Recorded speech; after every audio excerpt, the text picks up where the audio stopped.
so much. Thank you and welcome to the Lora Center for Innovation and Entrepreneurship monthly book club. This month, we have the honor of reviewing a book together with the author, Vice Chancellor of University of Johannesburg, Tshilidzi Marwala. Professor Marwala, welcome to today's discussion. My name is Lora. Thank you, sir. My name is Lora Maduketla. I'm holding fort for Dr. Mamabolo, who will be joining the discussion. And please, everybody, welcome onto the call. Please use the chat. Let us know where you're connecting from and really what you're expecting from the discussion. If you have any questions, hold on to them and we'll let you in. So, Professor, are we leading in the 21st century? Why now? Why did you feel the need to share a book that is seemingly a blueprint of how we should lead going forward, but also at the same time, carrying with it rich history from our past? I enjoyed that part in particular. No. Thank you very much for inviting me to come and engage you and the other participants who are here. The pandemic has taught us quite a great deal. It has taught us that if you have weak leaders, they're gonna kill you. Their incompetence is not only something that is inconvenient. Incompetence can actually lead to many people dying, whether it is dying of starvation, whether it is dying of a pandemic, whatever it is something that has to be tackled. And the second issue that motivated me to write this book, and this is I went and read an article, a statement that I wrote in 1993, which is posted at the University of Pennsylvania. You can go and still see it, where I was saying that unless we can get our acts together as Africans, our people are only going to know hardship and so on and so forth.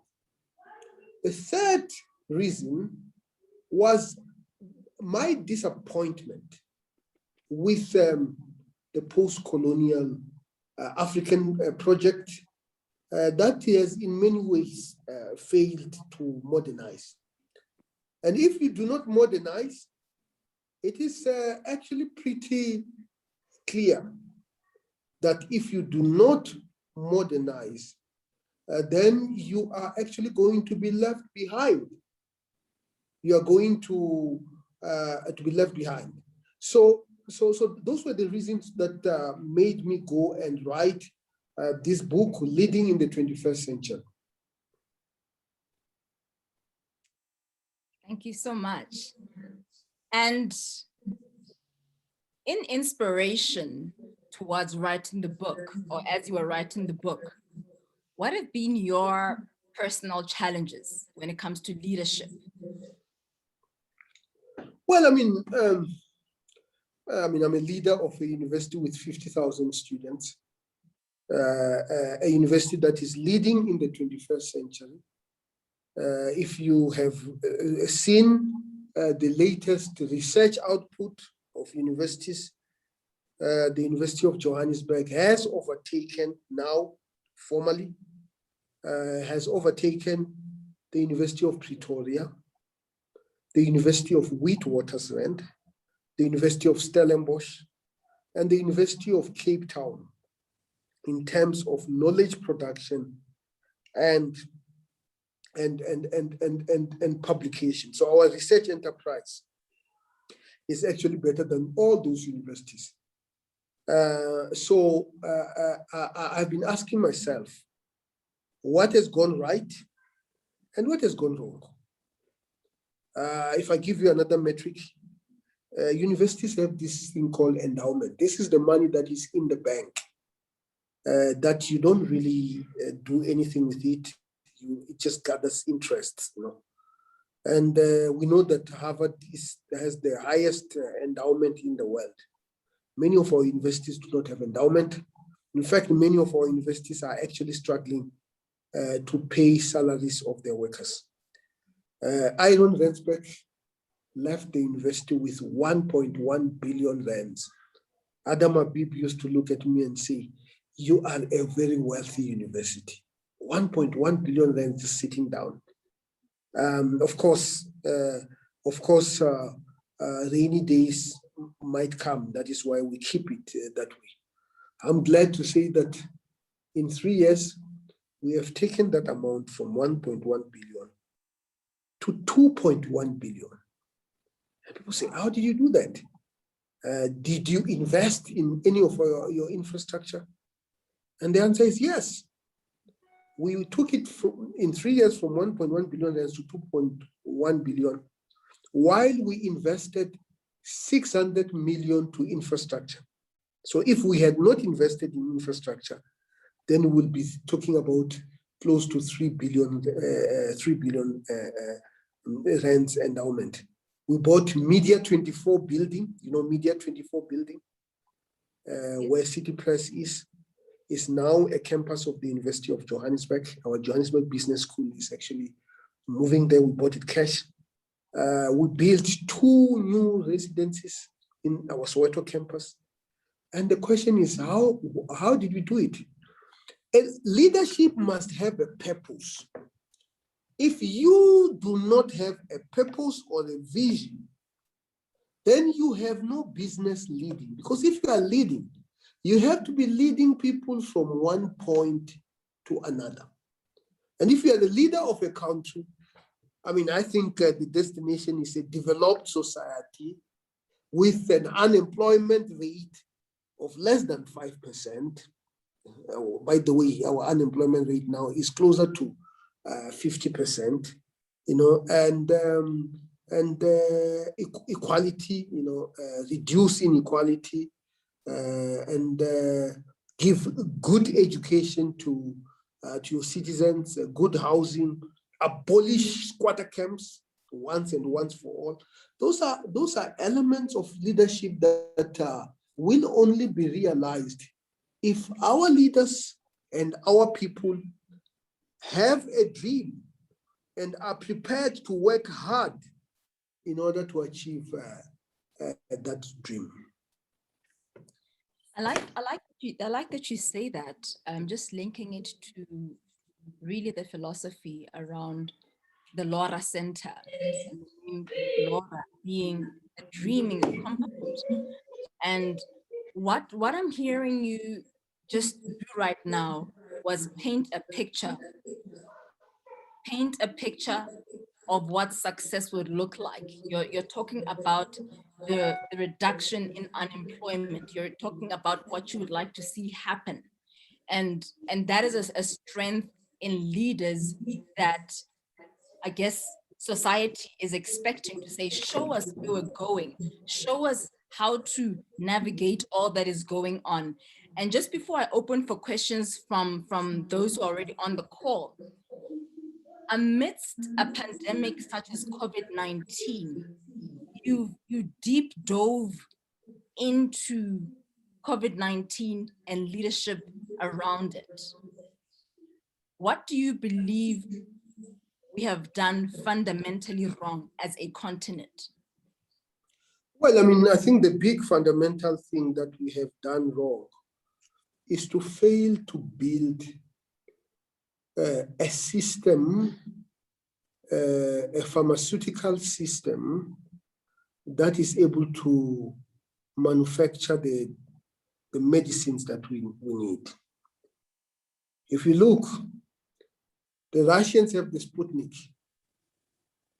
The Chinese have their own vaccine.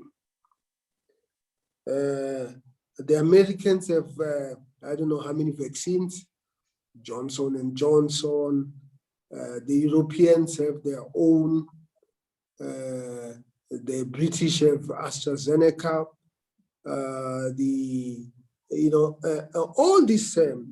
All these vaccines are produced either in the United States or Europe, or, to a limited extent, China and Russia. Not a single one is from the African continent. Not a single one. Of course, you're not going to have a single one if you're not educating your people. We simply have not educated our people sufficiently enough. Even South Africa does not have that capacity to be able to do that. I think that is the first thing that we have done wrong.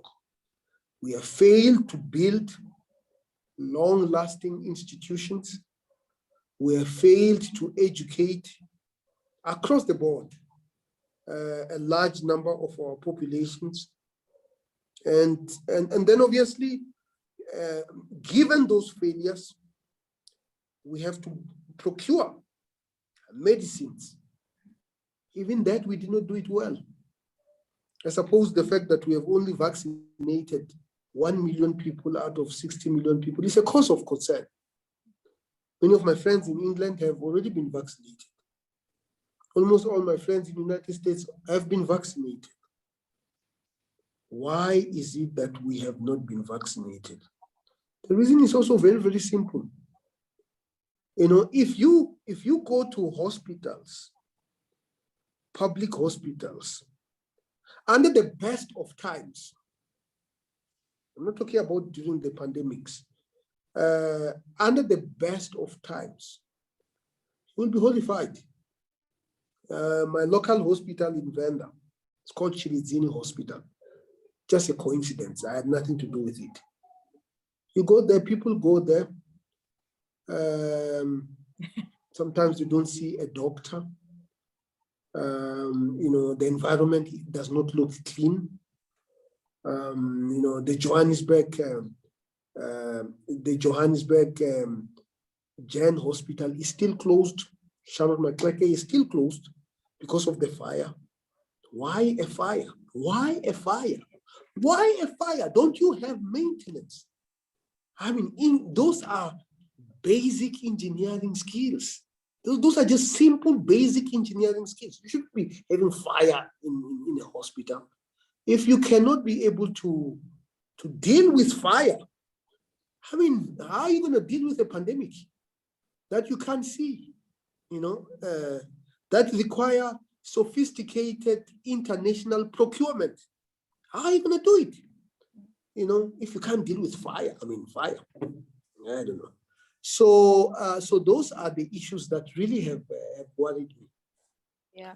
Then I observed, especially having lived overseas, that leadership is not something that anybody is born with. The British will be sending their kids to all sorts of clubs, the scouts, and all those places are places where young people are taught to lead. They are taught to organize. They are taught methods of monitoring the progress of whatever you are doing. And I go to my village and say, where are we teaching our people any of these skills? Nowhere. If we are not teaching them at the earliest age possible, then we're going to have problems. We're going to have serious problems going into the future. Start young and start early and use all the forces in your society, the schooling system, the communities. When we were growing up, some of the things that we used to do when we were growing up, a simple thing like a club, a local club. Those are forums of teaching people leadership. I remember my task in my local club was to make sure that the ball is secure. When there is a match, I will bring the ball. That's a responsibility. Yeah. Because if the ball is not there, the match is not going to happen. And when the AIG, the insurance company, actually donated T-shirts or somebody who used to work there as a security guard, brought us T-shirts, and they became the gear for the club. We have to make sure that they are washed. Somebody has to make sure that they are washed. Somebody has to take them so that they are not used for other things other than for playing soccer. Again, those are leadership skills, very, very important skills. Why are we letting those skills slip away from our society? It's a cause of concern. I like what you're saying, Doc. It takes me back when you talk about scouts. I was a girl guide, and at the time, I wasn't really making sense as to why we have to do certain things. But I understand now that that was leadership being inculcated in me as a young person. And when you spoke about the hospital and a mere fire, we're talking about the possibility of certain systems not in place. Now, taking it a bit further, your book indirectly speaks about systems thinking because it ties different elements that are very important to leadership, the social aspect, the politics, the economy, all linking to what makes leadership what it is. So I like that so much. What apart from the 12 points you highlight at the end of the book, what would you want somebody to take away? If there was one thing that you want a person not to forget when they put the book down, what is it? Because I'd like to open up for those on the call if they have any questions, just to be more interactive. If there's one thing, what's that one thing that you want when somebody puts the book down, not to forget about leading in the 21st century? Well, and obviously I would have to borrow the words of another person, and I quote it in the book. These are the words of Harry Truman, a very accidental president. Harry Truman became, Harry Truman, can you hear me? Okay, am I still audible? Yes, I can hear you. Yeah, Harry Truman became... You're audible, very audible. Harry Truman became the president of the United States simply because Roosevelt, Franklin Delano Roosevelt, actually died shortly after he was elected. So his vice president, accidental vice president, if you read about Truman, to begin with, he was a colorless president. There is a book that I read written by Murikama, the colorless Sekuru, and he was a colorless president, but he had the unfortunate responsibility of dropping the 2 atomic bombs in Hiroshima and Nagasaki, But he writes, or he says, and this is one what you take out of the book, that not all readers are leaders, but all good leaders are actually readers. So it is very important that we read, because information, especially information that we need in order to build our societies, is absolutely buried in books. And if you don't read, you are not going to be able to know that information. Whether it is about nuclear technology, whether it is about solar technology. Of course, now things are easier because you can go and watch videos and so on and so forth. But ultimately, you are not going to understand the intricacies of a nuclear reactor, for example, without actually reading. So I think people should read. Thank you so much, Prof. Before we proceed, I want to invite, does anybody have a question? I think I saw one in the chat.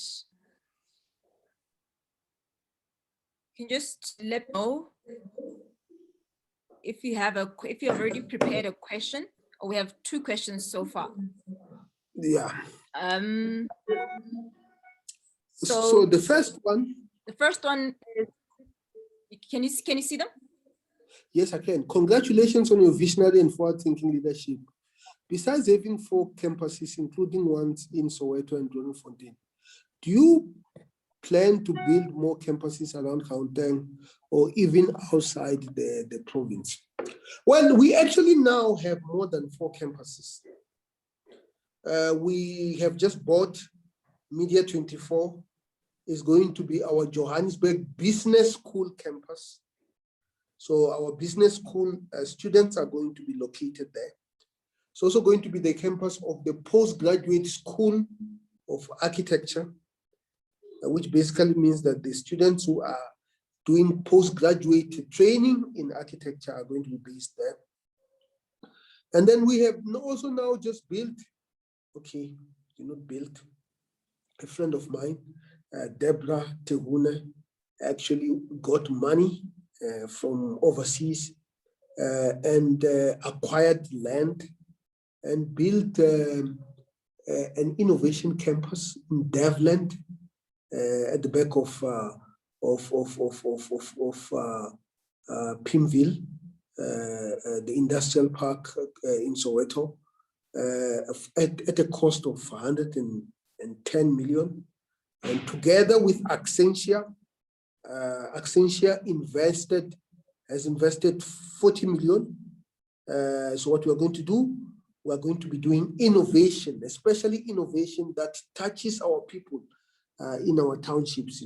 So those are effectively two additional campuses, even though they are special purpose campuses. When it comes to building a campus outside, we are actually considering it very, very seriously, because one of the things that we are about to finalize is the establishment of a medical school. The University of Johannesburg is going to have a medical school, and one of the things that the department has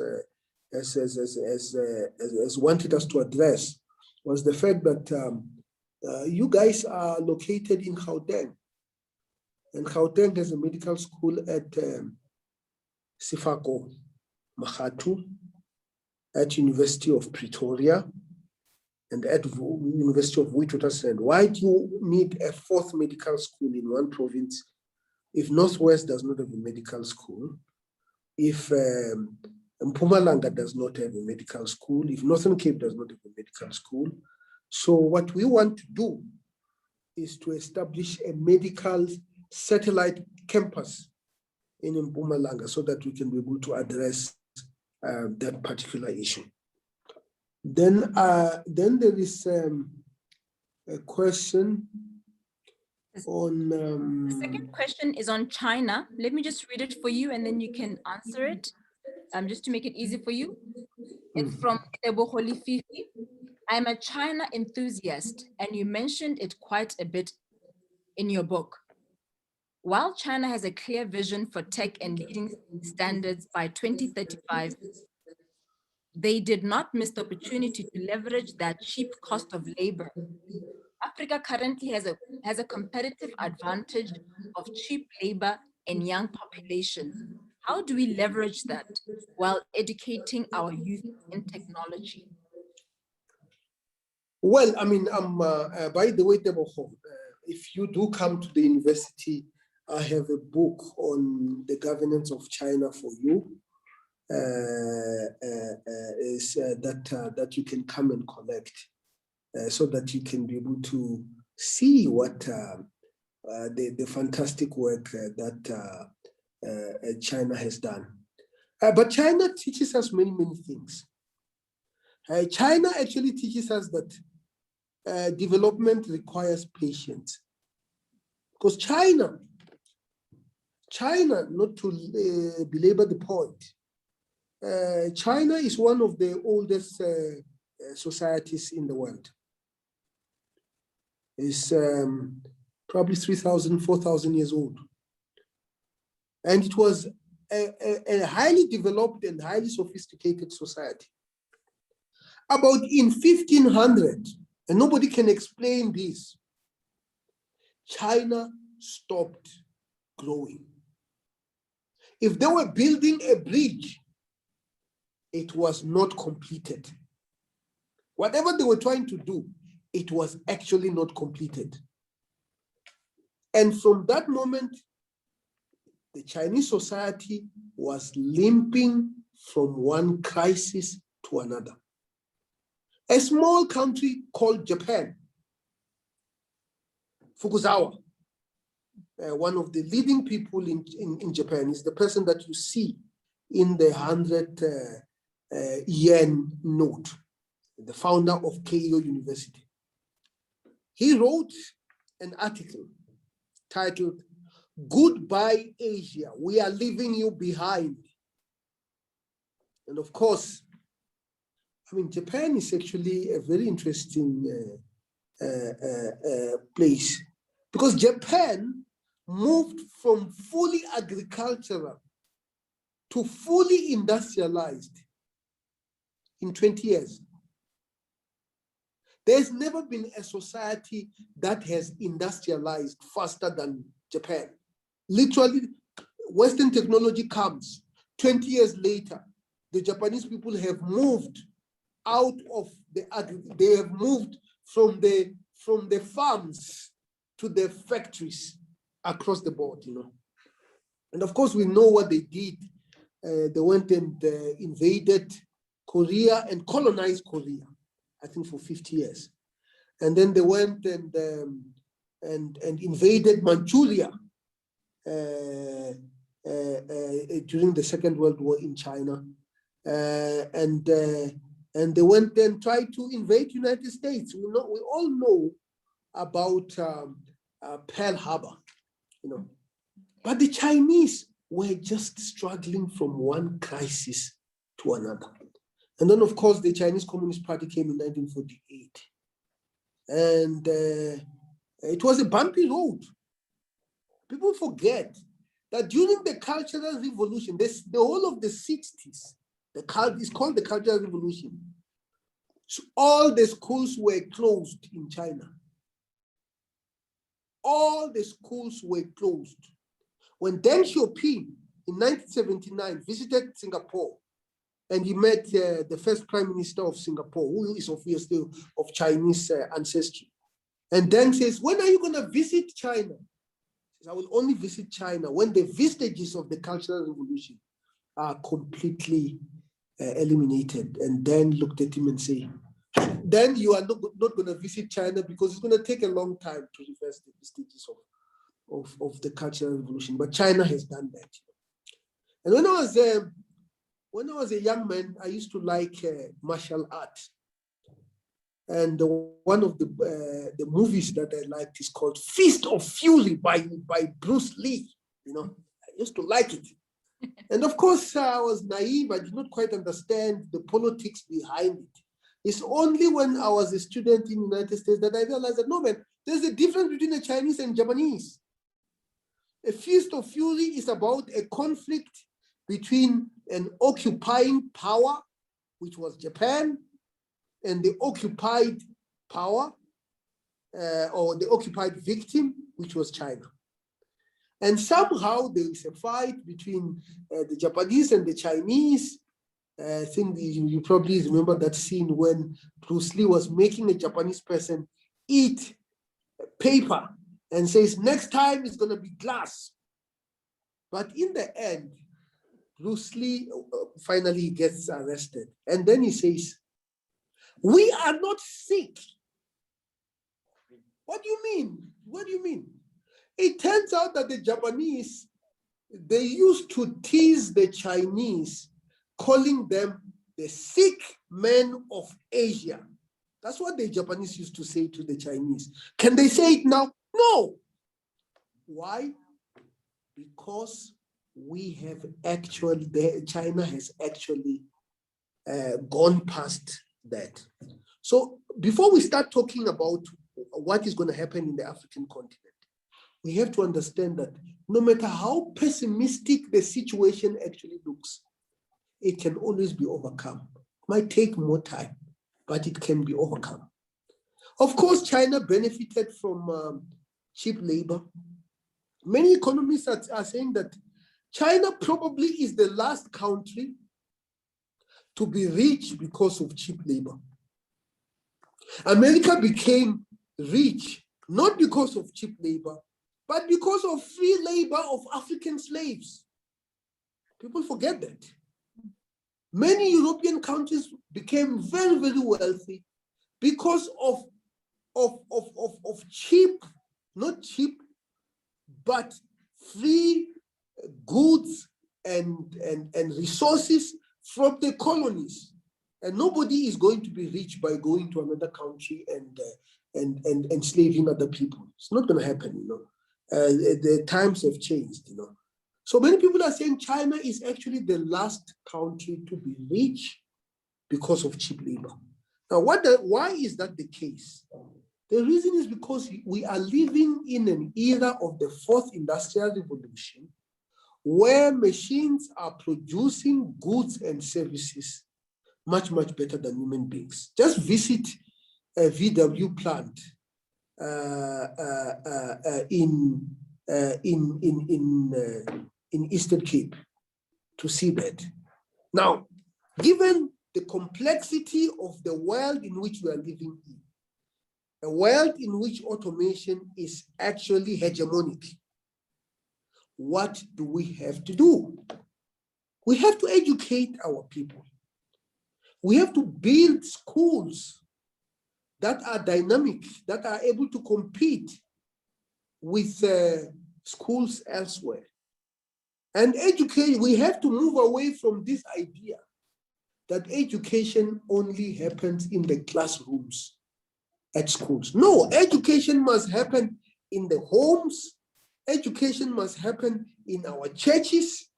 Education must happen in all sectors. It has to be hegemonic in our society so that we are able to do this, you know. Because to economically conquer today, you have to have the know-how. You have to be able to understand. You have to have sufficient number of people who understand mathematics. You have to have sufficient number of people who know how to program. Basically, it is all about technology. Prof, I like how you are narrating the Bruce Lee scenes and with you are literally just triggering nostalgia by talking about certain scenes. And what I want to just tie in there is the power of storytelling for leaders, which is really what you're doing with your book, well, with your series of books and your lineage. I'm going to invite, just so that we can have more dynamism in the discussion. I'm going to say there's a question. Matsepo, do you want to ask your question? Hi, thank you, Lolo. Prof, thank you so much for this privilege of us being able to interact with you. I think it's a privilege and an honor, and I think we don't take it for granted. I've got two questions. I had already put them in the chat. The first one, it talks about, you know, in the book, you talk about probability theory, you talk about optimal stopping problem. And my question is, according to you, when would have been the most optimal time for us as a country to get out of the hard lockdown, you know, using the optimal stopping problem methodology? And if we were on time, or if we were late, or if we were early, you know, if you, because I'm sure that you possibly did apply your mathematics to our lockdown. So I'd love to know from a personal perspective, do you think that we came out of it on time, too late, or before time?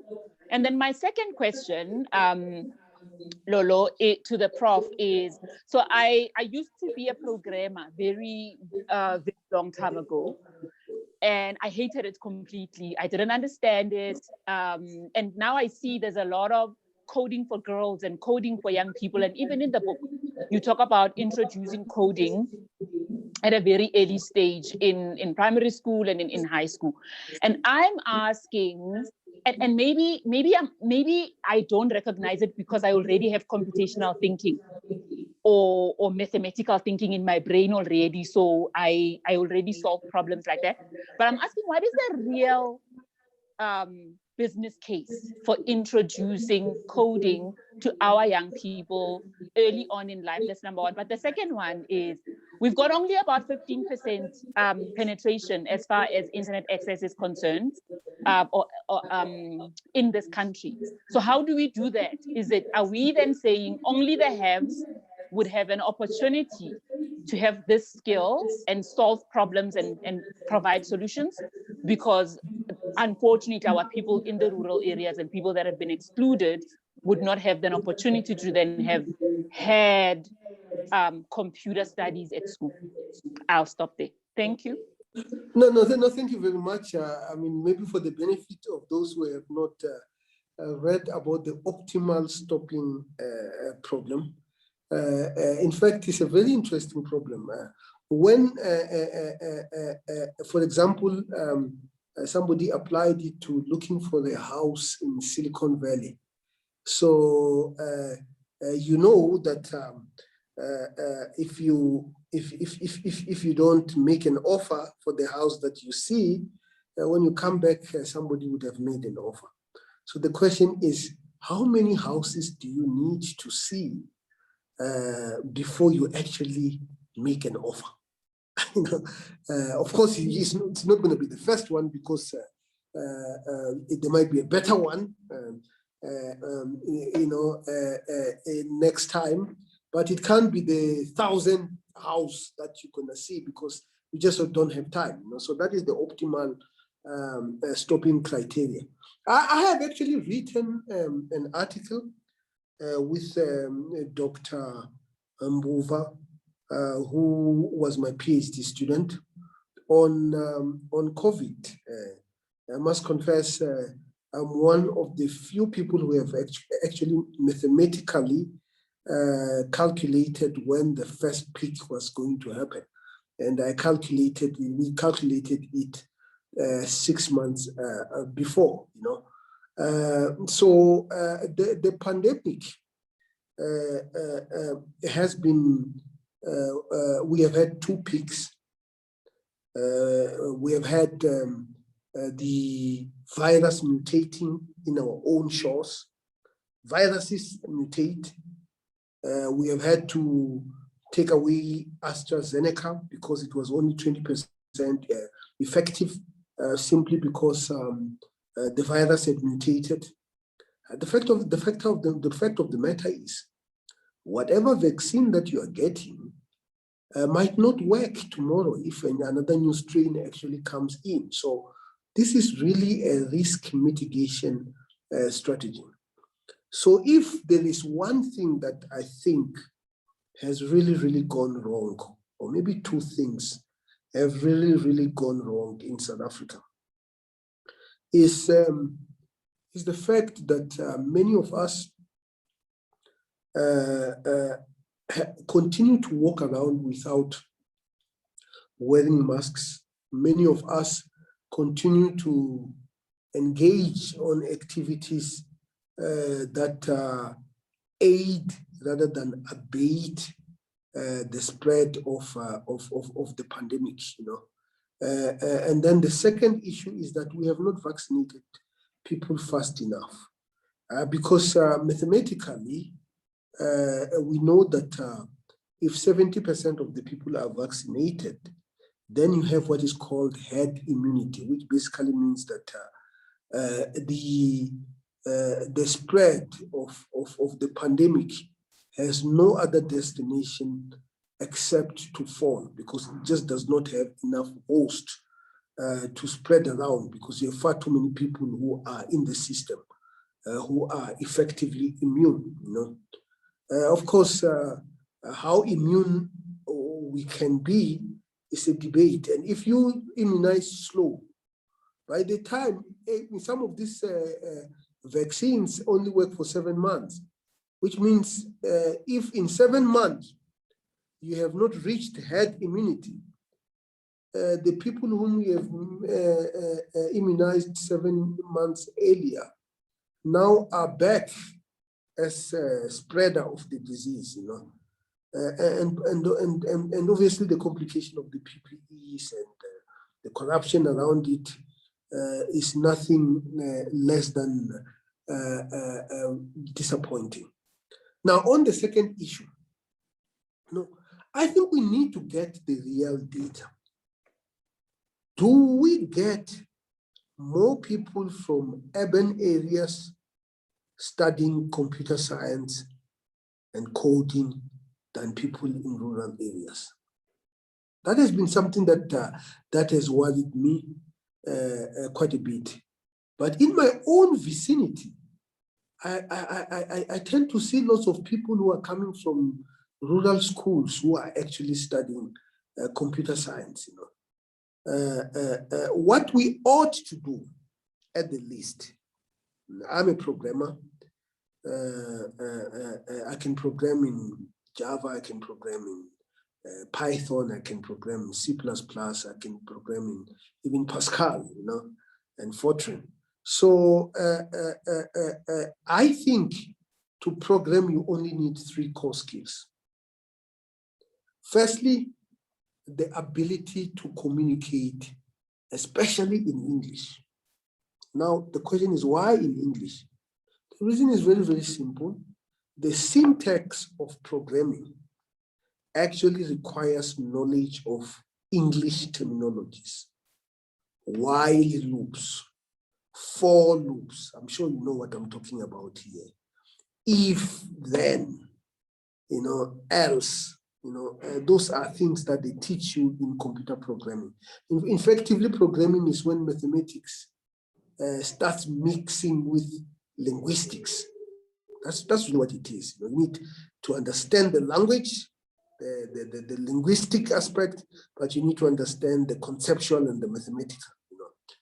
So you need to know how to communicate, especially in English. Secondly, you need to understand basic mathematics, very, very functions. I mean, you still remember function in Pascal.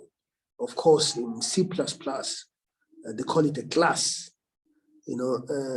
But it's the function that we learn in primary school in mathematics.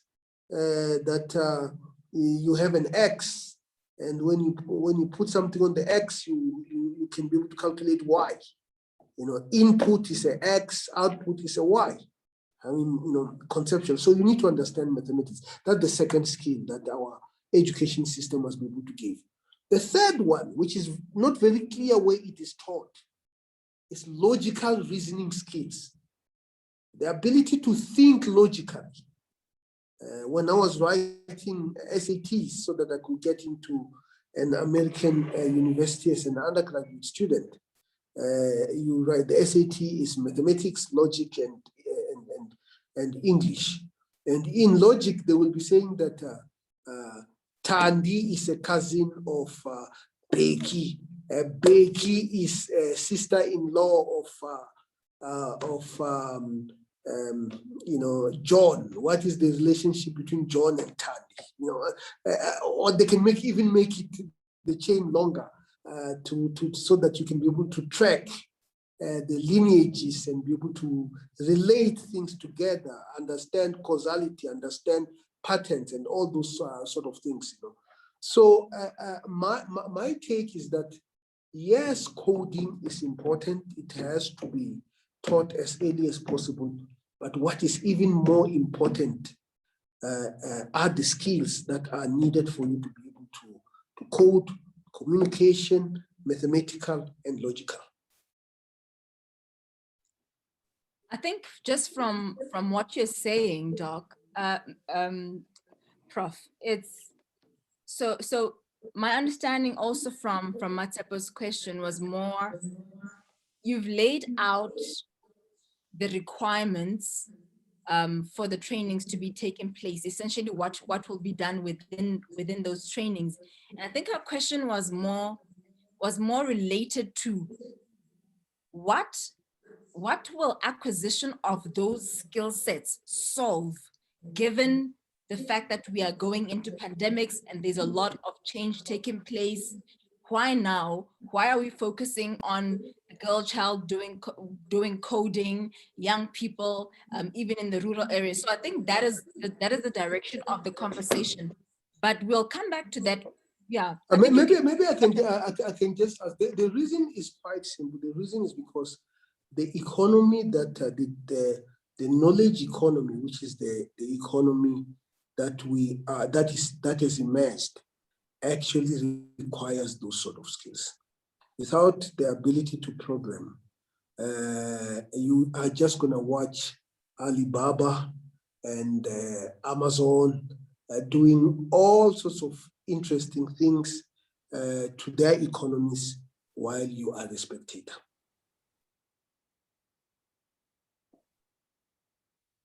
Thank you so much. Thank you so much, Prof. Let me look at our chat box to see. Okay, Ketla says he's going to be buying your book tomorrow. And thank you. He's asking if you can recommend a few books for young people to read. I think before you touch on the books to read, I'm gonna ask that you walk us through your selection of the rich stories. I think it was chapter 35, I can't remember, where you were storytelling using history, using historians and African historians, but using them to to link futuristic elements, to bring in emerging technologies. I love that linkage. Number one, how did you select those leaders in particular? And then what other books would you recommend that young people read? Well, I mean,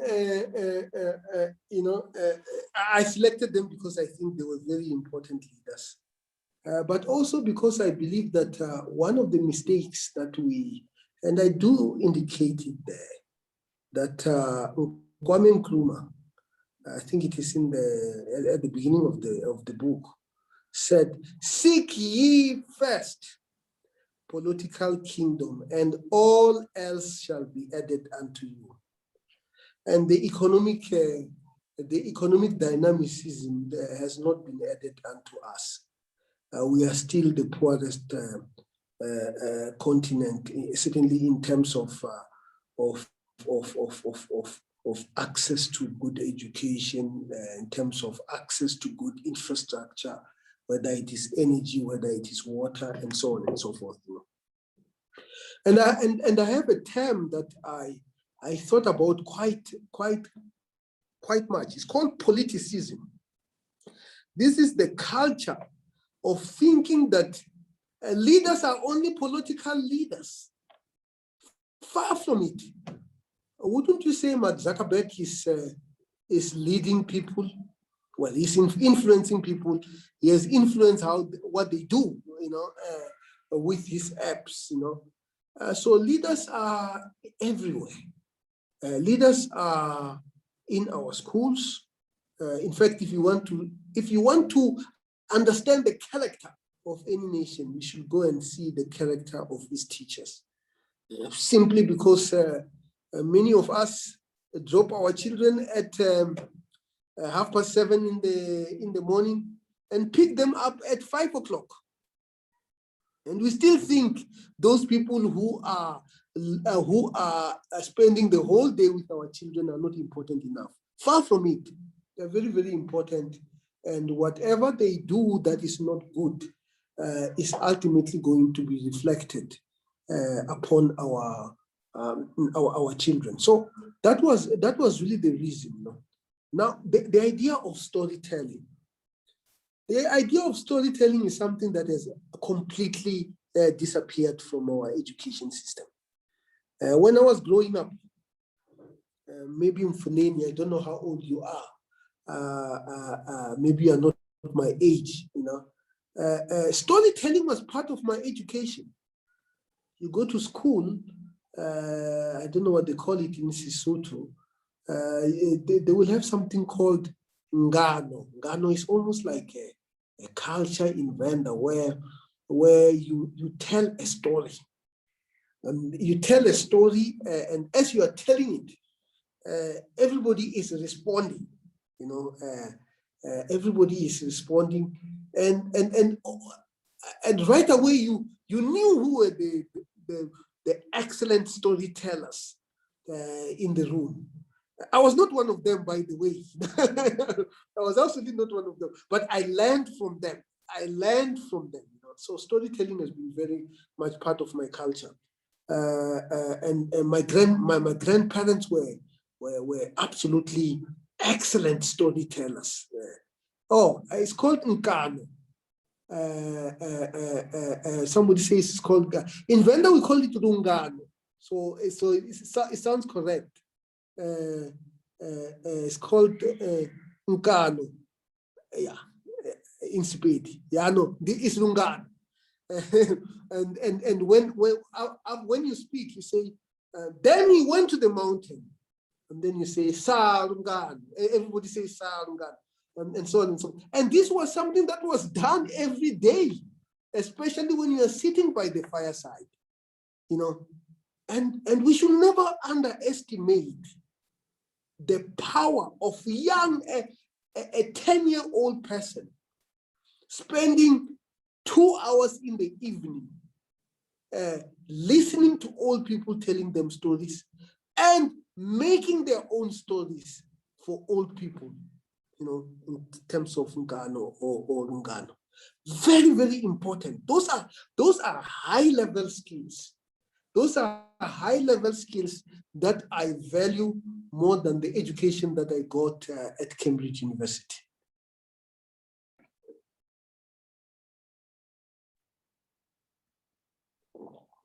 Thabo just also mentioned that it's Dino. Thabo, do you want to say that? Dino Nwani. What is it in Pedi? It's called Dinonwani. Dinonwani. Yeah. You see, Thabo, are young people doing Dinonwani now? No, they're not. No. That is a big problem, Where are they getting that high-level creativity activity that we're getting?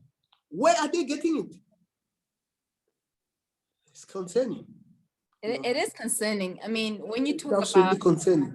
When you talk about storytelling and the fireplace, I miss having my grandfathers, both my grandfathers, because my memories are embedded in the village, in Botswana, around the fire, and storytelling and creativity. I mean, you're linking it to what was done a long time ago that is no longer being done. The World Economic Forum recently held its Jobs Reset Conference, and they're highlighting the importance of creativity. I mean, an entire continent, the African Union is theming 2021 as the year of using creativity as part of a way of solving our problems. So you're raising a very, very important element. Mfuneni and then Malisela, you have your hands raised. Mfuneni. Thank you very much, Lolo. Doc, I'm not far away from you. I'm maybe 5-6 years old, so I can relate to what you are referring to. Used to do that. Prof, I just want to hear from you. We just witnessed a very disturbing moment in Africa where our leaders were, instead of them uniting, I want to quote what you said on in chapter 35, where you said, I think you were quoting words from the Nkrumah, We must unite now or perish. So I don't know what we witness mean as Africans. And as you put as a heading, you mentioned new leadership. Do we need new leadership in Africa?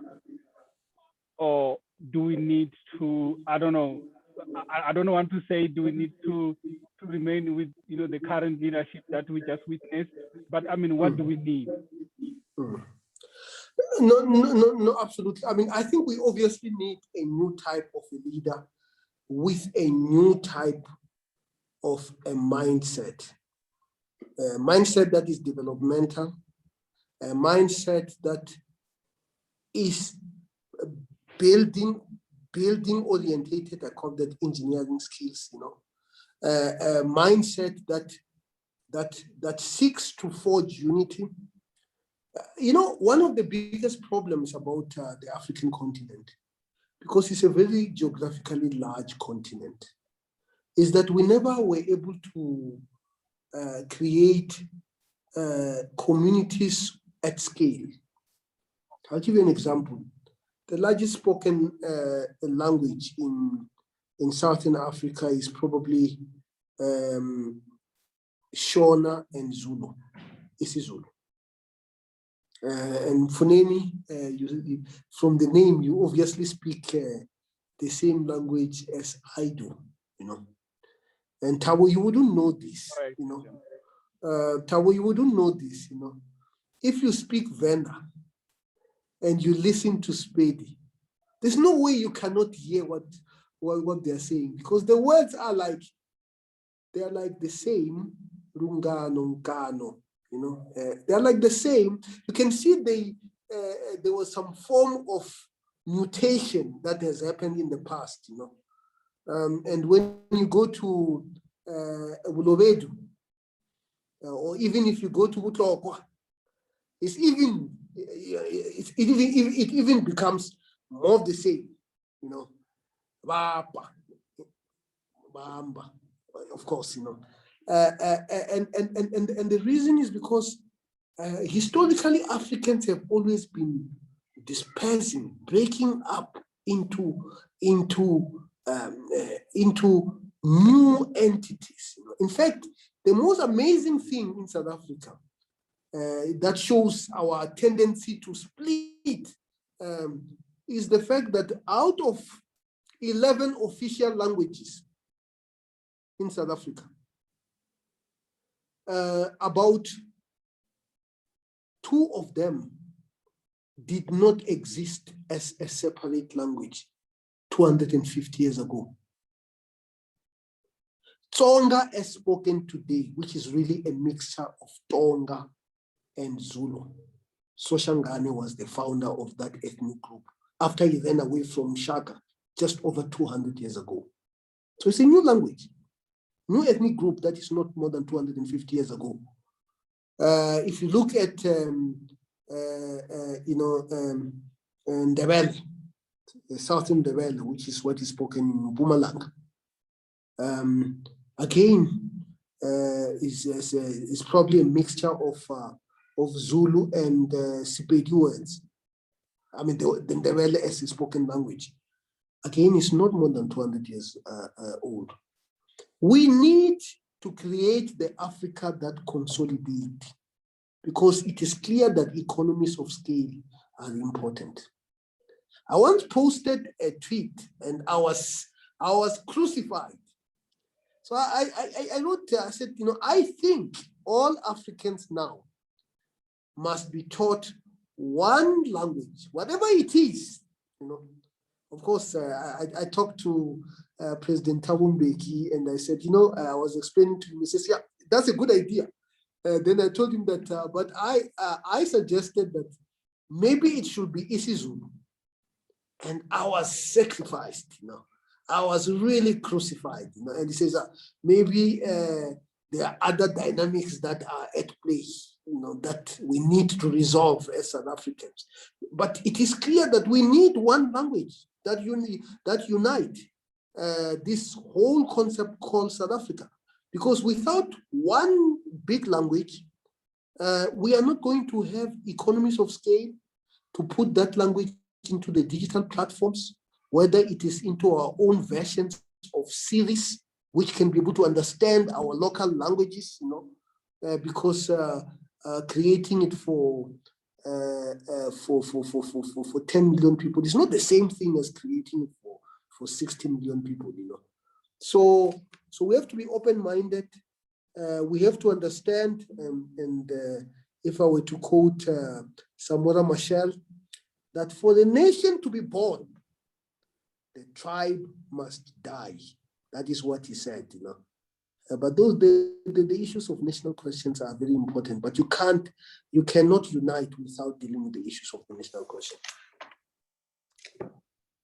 Prof, the fact that you are now talking about unity, Malisela, you'll be next about unity and to a certain extent social integration.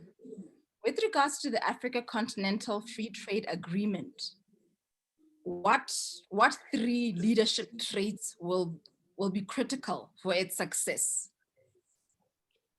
I actually think the technical, the scientific engineering fourth industrial revolution thinking skills is going to be very important, because Africa has 52 countries. Okay, it has 54 countries, but 2 are disputed.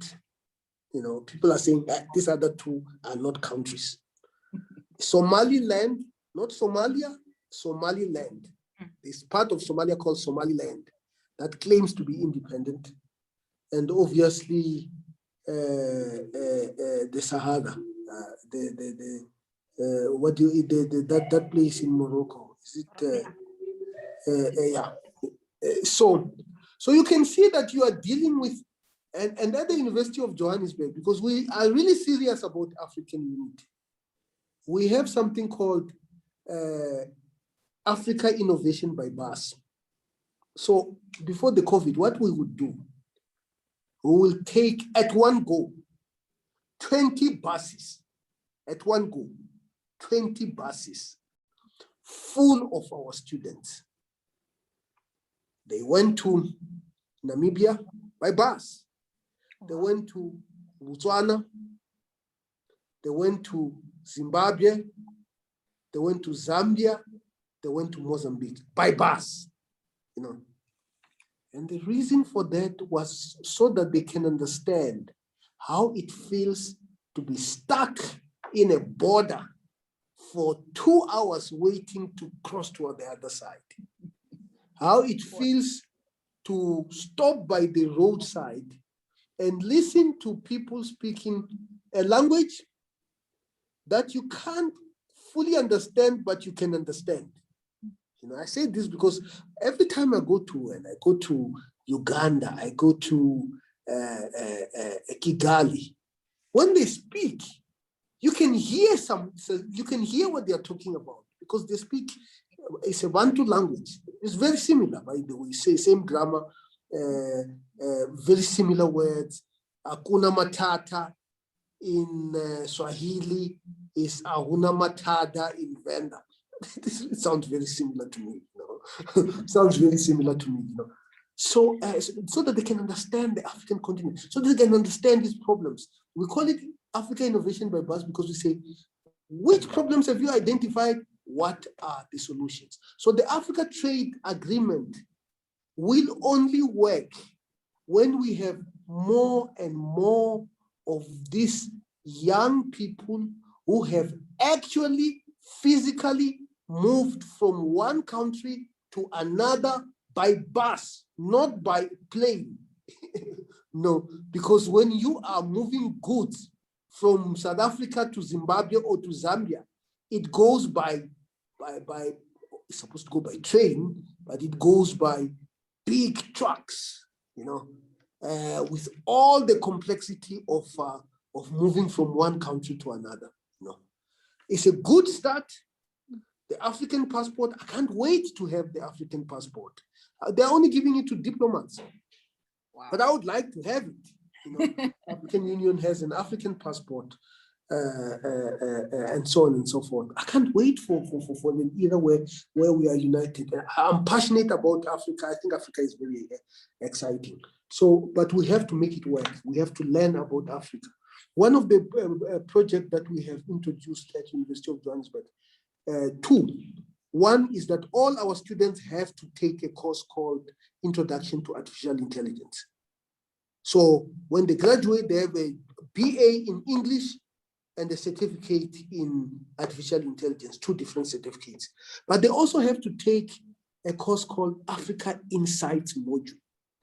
Teaches them about African literature, African economy, African politics, so that they understand the African continent. Because if they're businessmen and women, and they're operating in the African continent, if they do not have that knowledge, they are going to stumble on one another the same way MTN stumbled in Nigeria. MTN went there and there were rules they did not obey. They were fined $5.5 billion. MTN has not recovered from that issue. They were fined 5.5 billion rand. They had to go and get Eric Holden from the United States to negotiate it down to 3.5 billion rand. While we have people in Africa, why? They could have gotten President Thabo Mbeki to go and sort that issue. But we need to understand Africa, how it works for the free trade agreement to work.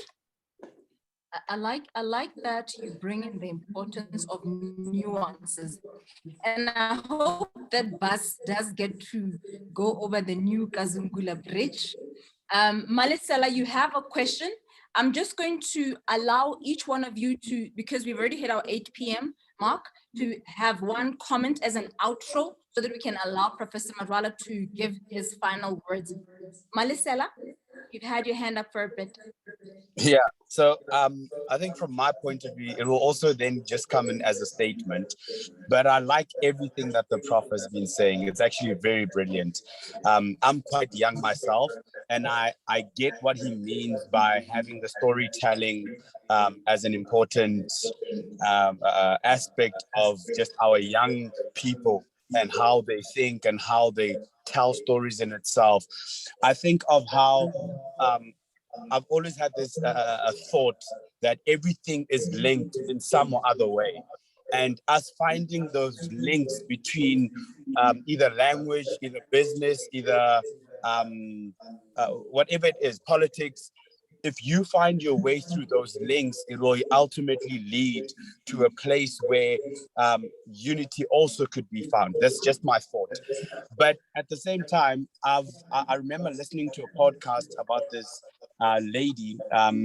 She's part of, she's heading up one of the universities in mathematics in America in mathematics, and she's been doing a study on how artificial intelligence should be thought of in perspective rather than in only like data and what the data is saying. So an example that she was given is that if I say to you that, you know, yesterday I slept very hungry and I didn't know what to eat, you would understand perspective because you've probably been through the same thing. But a machine doesn't necessarily know what that actually means because it never went through exactly what you went through in that specific time. So how perspective shapes a lot of mindsets. And basically what I'm trying to say about that is I think by our children or us as youngsters being able to tell stories in perspective and telling stories that link to each other will ultimately bring this unity of a body of knowledge together that kind of like makes sense because we know where it comes from. Thank you so much. Prof, do you want to make a comment on that, or I can proceed to take other questions? No, absolutely. I think it needs no comment. It's excellent. It's brilliant, you know, and I've taken notes. Thank you so much, Malisela. I think it's important and I think we touched on it earlier on where we were talking about the systems thinking, where there's interconnectedness of the different elements around leadership. Mfuneni, your outro, please.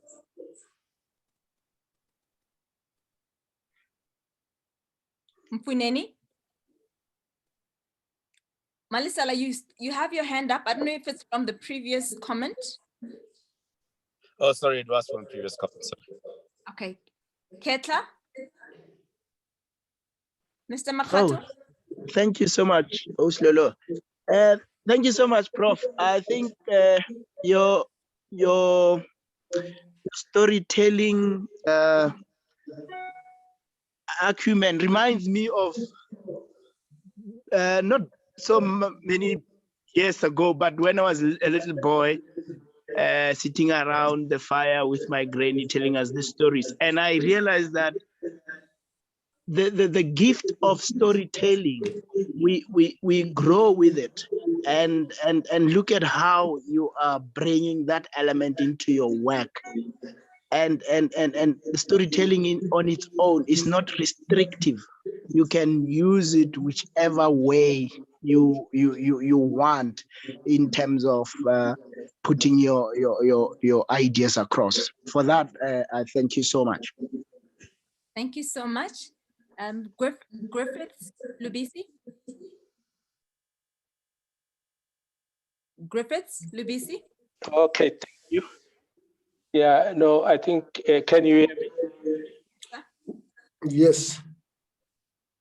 Okay. Yeah, I think I've really, appreciated all the inputs, the discussion from Prof. It has been an eye-opener for me.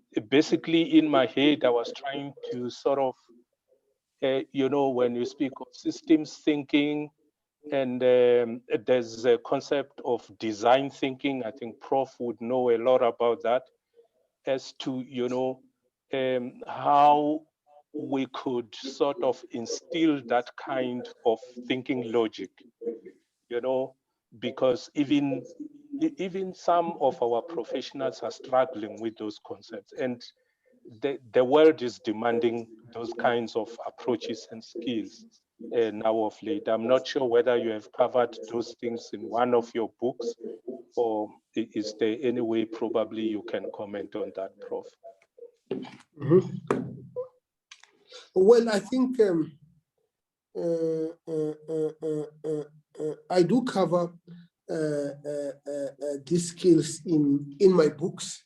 One of the books that is coming out, which has 50 recommendations, by the way, is leadership lessons from the books I read. Is 50 books, and from each book I have a recommendation. Now, when it comes to the skills, that are needed, everybody, I mean, the World Economic Forum has, the 10 skills that it thinks are important for our people to actually succeed. But I think the most important skill is actually to understand ourselves, to understand our languages, and to understand our culture. I think this is very, very important. I was addressing a lady from Google AI, and I was telling her that, Google Translate does not know our languages. It does not know our languages. And the reason for that is because the person who designed that Google Translate is actually a person from Silicon Valley, not a person from Botswana, Gaborone, or a person from Dutuni, where I come from, or Matatiela in Eastern Cape.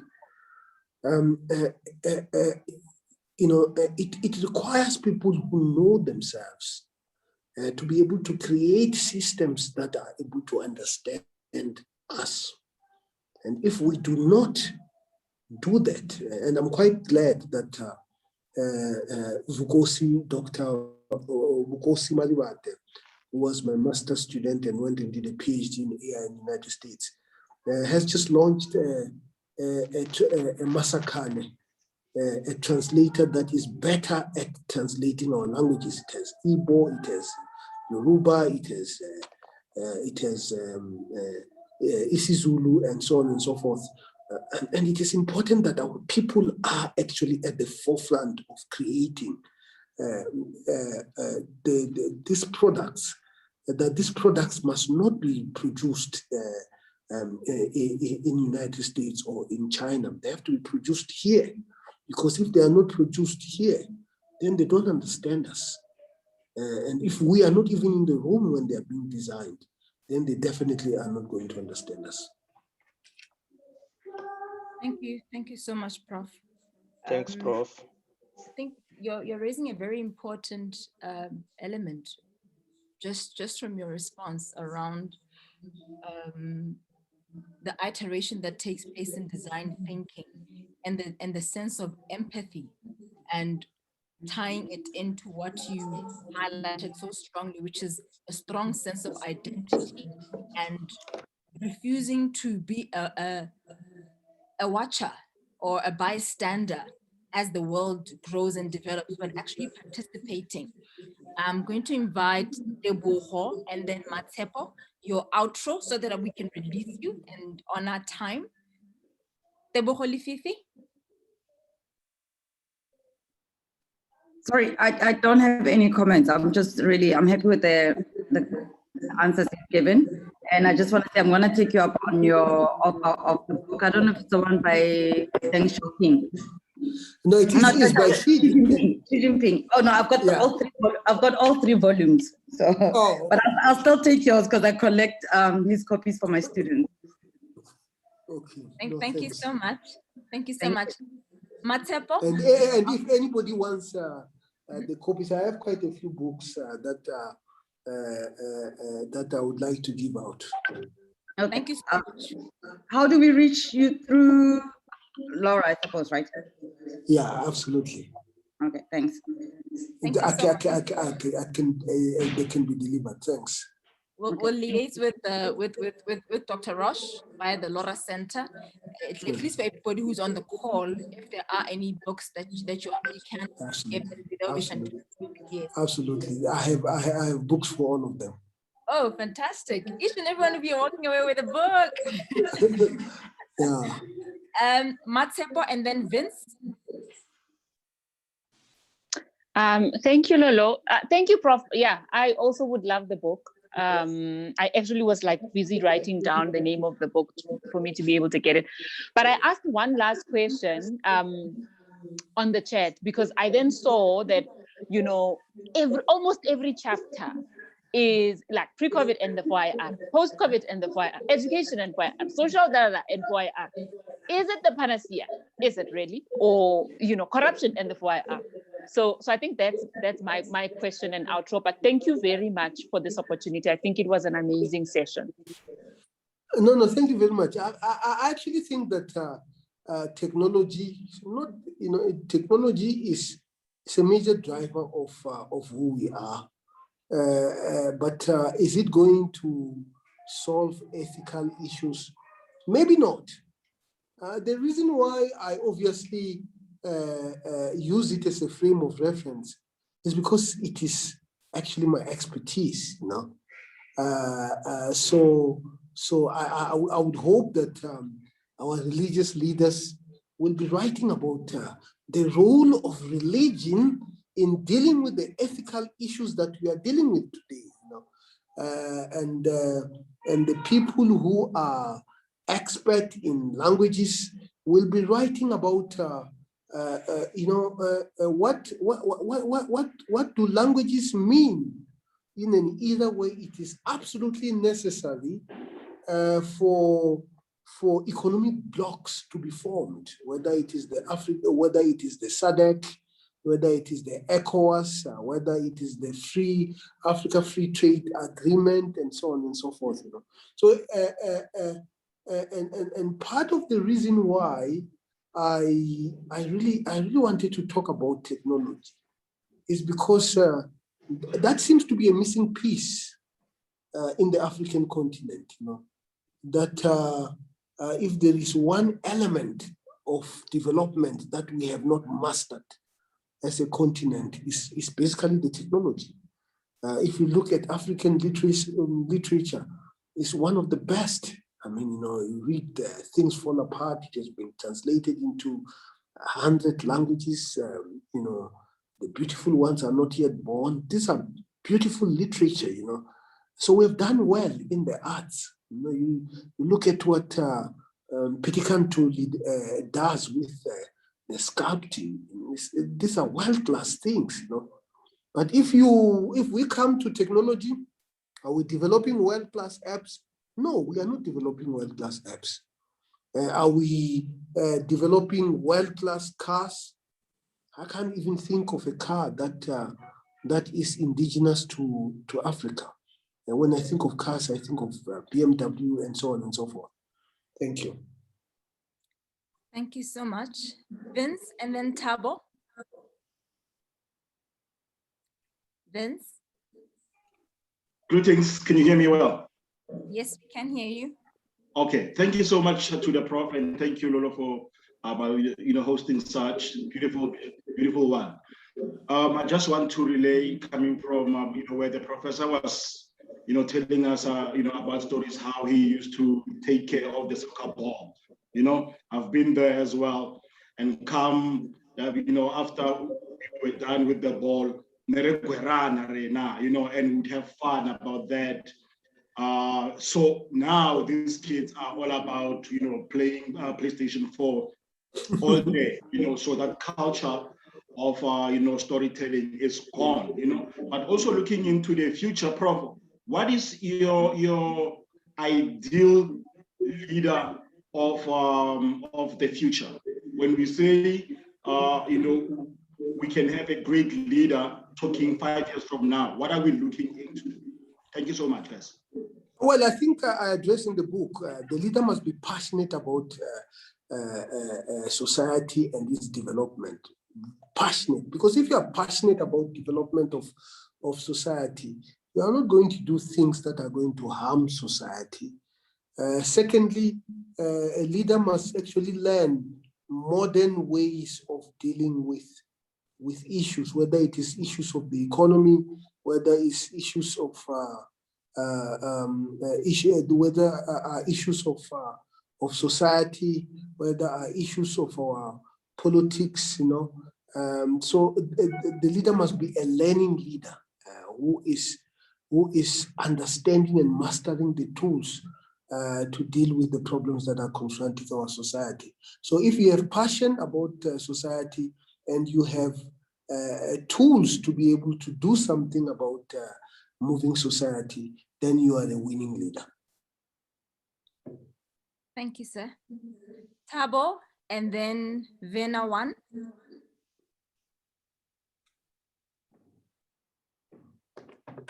Thabo Mama Bolo. Thabo Mama Bolo. Okay, Vena one. I think he'll come back if he's able to speak. Vena one. You see why I say Thabo Mama Bolo is because my PA's name is actually Thabo Mama Bolo. If your PA is on the line. I can neither confirm nor deny. Thabo, are you able to give us your outro, your last few words? If not, Vena one. Vena, and then Shama. Miss Shama, Madibapile. Lolo, can you hear me? We can hear you. Yes, Thabo Mama Wolo. I just want to say thanks, Prof. There's a thing that I noted when a guy commented and he said, you know what, there's nothing I can say, I just taken notes. And I just want to say, yes, you're a scholar of notes. And being a scholar, you're always learning. And there's one thing I'm not sure if we are to be blamed in losing the culture of storytelling because of so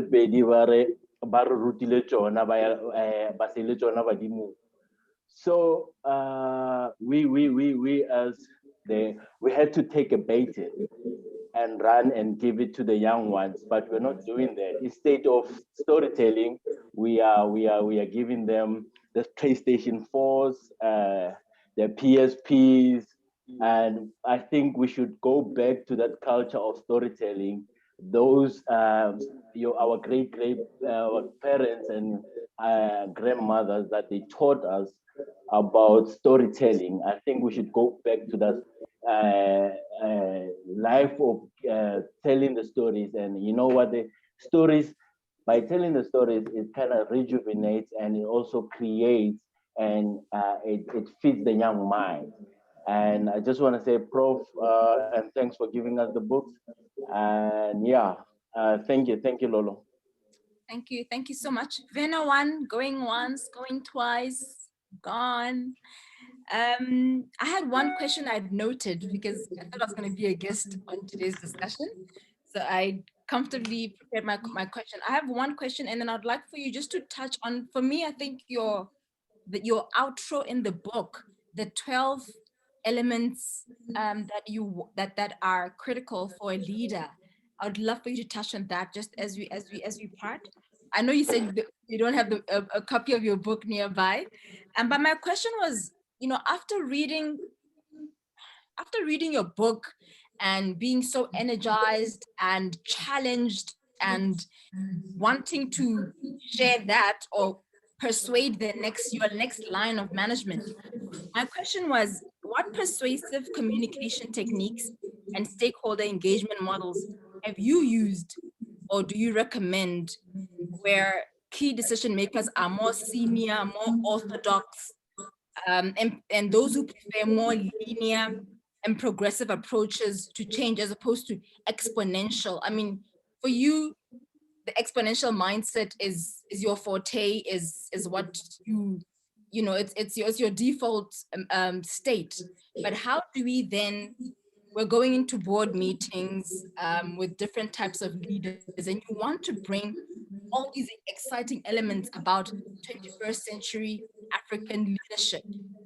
What has worked for you, and what do you recommend we consider? Well, I mean, what has worked for me is to is obviously to prepare. You have to be prepared, and once you are prepared, you have to communicate. And one of the 11 skills that I talk about is effective communication. And this can be written, this can be spoken, and this is also technologic. Technology is now such important medium for communicating. I mean, just think of Donald Trump and his tweets. We probably remember Donald Trump for his tweets than for the speeches that he gave, or the sound bites that he gave. I think the issue of reading and reading widely is important. If you are going to influence people, you have to be knowledgeable to be able to influence people. I mean, I don't want to overdo the issue of fourth industrial revolution thinking. I've talked about passion. Passion is very, very is very, very important. If you don't love what you do, you can never do that thing that you are doing well. If you love it, then you're gonna do everything to do it well. I think education is very important.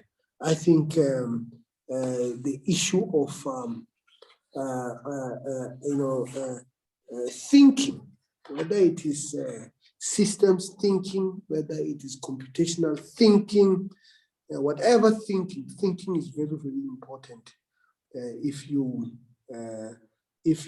And thinking comes by listening. Somebody actually said, You know why you have one mouth and two ears? The reason is because you are supposed to listen more than you talk. You know, and I think that is important. Listening is also communicating. You know, people don't realize that. Thanks. Thank you so much. Very much.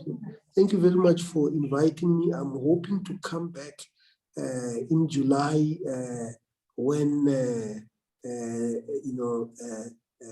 leadership lessons from the books I read would be in the bookshelves.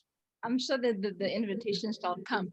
Just to tag into what you just said about thinking, there's one line that struck me, and you were describing Robert Sobukwe, and you said he was a thinker, and that stood out in its simplicity. It really stood out that it's important that you make time to think as leaders. Yeah. So thank you so much. Thank you everybody who made it for the call. I don't think we were able to be on Facebook Live, but you still came nonetheless. Prof, we will be extending invitation to you for your upcoming books. But just so that you know, the next book that the Lora Book Club will be reading is called Crushing It. And it's about how great entrepreneurs build their business and influence, and how you can too, by Gary Vaynerchuk. But definitely, Prof, we'll be looking forward to your 2 upcoming books. I'm excited about that. And thank you so much. Your book is a gift to the continent, and we shall be reading and doing more storytelling from what you've learned. Thank you so much. It's been an honor and a blessing to have you.